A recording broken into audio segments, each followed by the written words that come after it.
एक बार की बात है बच्चों कि दो लड़के थे, पढ़े लिखे थे पर फिर भी उनकी नौकरी नहीं लग रही थी। बेचारे फालतू फिर रहे थे।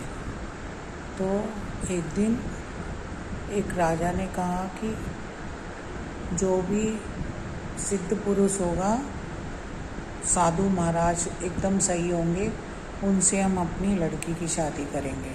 राजा ने ढिंढोरा पिटवाया राजकुमारी के लिए।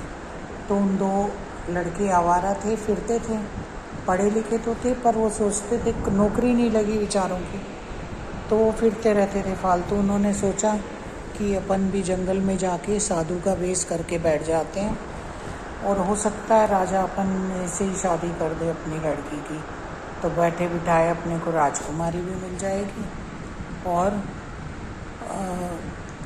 ऐश हो जाएंगे अपने। तो ये सोच के वो दोनों लड़के खूब जाके जंगल में बैठ गए और आँख मीच के और साधु का वेश बना के, दाढ़ी वाड़ी बढ़ा के, तो जो भी धीरे धीरे उनके पास सब लोग भीड़ लगाने लगे, पर वो आँख खोलते ही नहीं थे, बस भगवान की पूजा में होने का ढोंग करते रहे।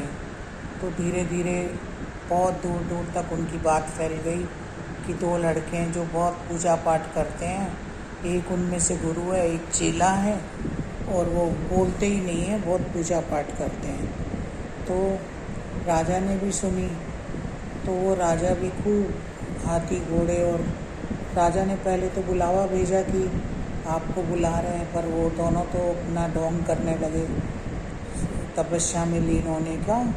बोले कि, तो वो चेला बोला कि नहीं नहीं, हमारे महाराज को कोई कुछ नहीं चाहिए रहता, वो कहीं नहीं आते जाते।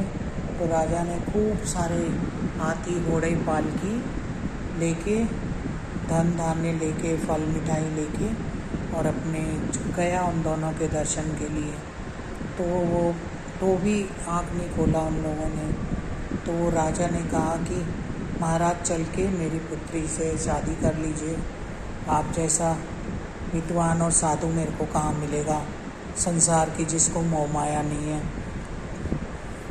तो उन दोनों ने मन में सोचा कि जब हमने ढोंग किया भगवान की भक्ति का, तब हमें इतना कुछ मिल गया, अगर हम सचमुच भगवान की भक्ति करें तो पता नहीं भगवान हमें क्या देंगे, परम मोक्ष की प्राप्ति हो जाएगी, हमें भगवान खुद ही मिल जाएंगे। जब हमने केवल ढोंग किया, उससे हमें राजकुमारी मिल रही है, राजपाट मिल रहा है, इतना धन धान्य, सोना चांदी, फल मिठाई सब मिल रहे हैं। तो अगर हम सचमुच भगवान की भक्ति करें तो हमें पता नहीं क्या मिलेगा। ये सोच के उन दोनों ने हिमालय की तरह सचमुच की भक्ति करने के लिए चले गए वो लोग। तो बच्चों, भगवान की पूजा करने से और सच बोलने से हमें सब कुछ प्राप्त हो सकता है। अगर कहानी अच्छी लगी हो तो लाइक और सब्सक्राइब करना, और नहीं तो कोई बात नहीं। बाय बाय, लव यू बच्चों।